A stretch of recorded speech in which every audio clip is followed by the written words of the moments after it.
பார்க்க போறீங்கன்னா, RCB Overseas பிளேயர்ஸோட recent மேட்சஸ்லாம் நடந்திருக்கு. ஸோ, அதில வந்துட்டு எப்படி இருக்காங்க? ஃபார்ம்ல இருக்காங்களா? நல்லா பேட்டிங் ஆடியிருக்காங்களா? இல்லையா? அதான் இந்த வீடியோல பார்க்க போறீங்க. ஸோ, ஃபர்ஸ்ட் எடுத்தோனே பார்த்தீங்கன்னா, ஜேக்கப் பத்தல்லேருந்து ஆரம்பிக்கிறேன்.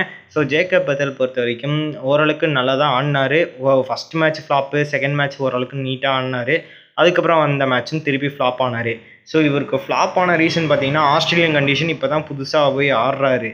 ஸோ, அதனால மேக்ஸிமம் ஃப்ளாப் ஆக தான் சான்ஸ்கள் இருக்கும். இதே ஒரு பேட்டிங் பிட்ச் மாரி இருந்ததுன்னா, செம்மையா ஆட வாய்ப்புகள் அதிகம். ஸோ, இப்போ இந்தியன் மாரி கண்டிஷன்லாம் எடுத்தோனே வந்து சின்னசாமிக்கு ஸ்டேடியம்லாம் குடுத்தா ஒரு பொட்டி கிரவுண்டு ஈஸியா எந்த பேட்டரா இருந்தாலும் அடி அடி விளாசலாம். அது மாரி ஒரு கிரவுண்டு. ஸோ, அதனால நோ ப்ராப்ளம். ஸோ, ஜேக்கப் பத்தல் வந்து இங்க ஆஸ்திரேலியா கண்டிஷன் வந்து நல்லா ஆடிட்டே இருந்தா அவங்கள பிளேயிங் 11ல மட்டும் ஆட வச்சாலே போதும்.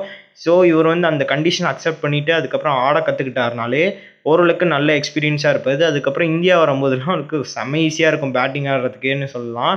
ஸோ, வேற மாரி இருக்க போகுது அப்படின்னு தான் சொல்லுவேன். ஸோ, ஜேக்கப் பெத்தல் ரீசென்ட் மேட்சஸ்லாம் பார்த்தீங்கன்னா, போன மேட்ச் ஃப்ளாப் ஆனாரு. அதுக்கு முன்னாடி மேட்ச் ஒரு 30+ ரன்ஸ் அடிச்சாரு.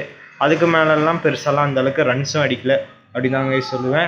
ஸோ, இப்போ அடுத்த பிளேயருக்கு போவோம். அடுத்த பிளேயர் பார்த்தீங்கன்னா, டிம் டேவிட். டிம் டேவிட் இவராவது பரவாயில்லன்னு சொல்லலாம். ஸோ, டிம் டேவிட் ஒரு எக்ஸ்பீரியன்ஸ் பிளேயர். இவர் வந்து செம்ம ஃப்ளாப்புன்னு தான் சொல்லுவேன். பிக் பாஸ்ல ஒரே ஒரு மேட்ச் தான் அடிச்சிருக்காரு இவரும். ஸோ, ரீசென்ட் மேட்சஸ் ஃபுல்லாமே ஃப்ளாப்பு அப்படின்னு தான் சொல்லலாம் டிம் டேவிட்டை பொறுத்தவரைக்கும். ஸோ, இவர் வந்து ட்ரபிள் ஆகிட்டே இருக்காரு அப்படின்னு தான் சொல்லலாம். ஸோ, இவரோட இடத்துல வந்துட்டு வேற யாராச்சும் பிளேயர் ஓவர்சீஸ் பிளேயர்ஸை ட்ரை பண்ணலாம். அதில் வந்துட்டு இந்த ஜேக்கப் பத்தல் ஒரு ஆப்ஷனாக இருப்பார். ஸோ, பெட்டர் ஆப்ஷனாகவே இருப்பார். ஸோ, அதிரடியாக ஆடி கொடுக்கறதுக்கு செம்மையாக இருப்பார். டிம் டேவிட்லாம் போட்டால் ஸ்பின்னுக்கு வந்து ஒழுங்காலாம் ஆட மாட்டார். ஆனால் அவர் வந்து ஸ்பின்னுக்கு அகேன்ஸ்டாகவும் நல்லா ஆடக்கூடிய பிளேயர் தான். ஸோ, அதனால் ஜேக்கப் பத்தலே இவருக்கு டிம் டேவிட்டோட பெட்டர் ஆப்ஷனாக இருப்பார். ரீசென்ட் மேட்ச்லையும் செம்ம ஃப்ளாப் ஆகிட்டு இருக்காரு டிம் டேவிட் அப்படின்னு தான் சொல்லுவேன். இன்றைக்கி கூட நடந்ததுல ஃப்ளாப்பு.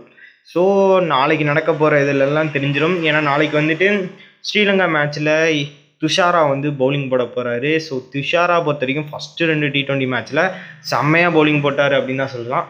ஏன்னா ரன்ஸ் அந்த அளவுக்கு கன்சீட் பண்ணனாலும் கரெக்டாக ஒரு எக்கனாமிக்கலாக போடுறாரு அப்படின்னு சொல்லுவேன். ஒரு 7 எக்கனாமி 6 எக்கனாமி அந்த மாதிரி ஸ்பெல் போட்டுட்ருக்காரு. ஸோ, இவருக்கு வந்து ஒரு ஸ்விங்கு மட்டும் கிடச்சிருச்சுன்னா வேறு மாதிரி இருப்பார் இந்த கண்டிஷனுக்கு. ஏன்னா மலிங்காவோட ஸ்டைலில் வச்சுருக்காரு இவரும். ஸோ, அந்த இதில் போட்டானா செம்மையாக அவர் வந்து ஸ்விங் பண்ணுவார் மலிங்கா பொறுத்த வரைக்கும். ஸோ, இவருக்கும் அது அந்த ஆப்ஷன் இருக்குது. ஸோ, இவரும் வேறு மாதிரி வருவார். ஸோ, இந்த மேட்ச்சில் இவரும் பர்ஃபார்மன்ஸ் பண்ண அதிக வாய்ப்பு இருக்குது. ஸோ, நாளைக்கு மேட்சை பார்த்துட்டு வந்து அதுக்கப்புறம் நான் வந்து அப்டேட்ஸ் கொடுக்குறேன். இந்த என்ன பண்ணியிருக்காரு இல்லையான்னு. ஸோ, இந்த 3 பிளேயர்ஸ் பற்றி தான் இப்போ ரீசென்ட் மேட்சஸ் விளாண்டுருக்காங்க. மற்ற பிளேயர்ஸ் பற்றி வந்து ரிசோர்ஸ் எடுத்து நான் வந்து மறக்காமல் வீடியோ போடுறேன். ஸோ, இந்த வீடியோ பிடிச்சிருந்தா உங்கள் ஃப்ரெண்ட்ஸ் அண்ட் ஃபேமிலிக்கு ஷேர் பண்ணுங்கள். ஸோ, இது போல் மேலும் ஏதாவது வீடியோன்னா மறக்காமல் சேனல் சப்ஸ்கிரைப் பண்ணி வச்சுக்கோங்க. ஸோ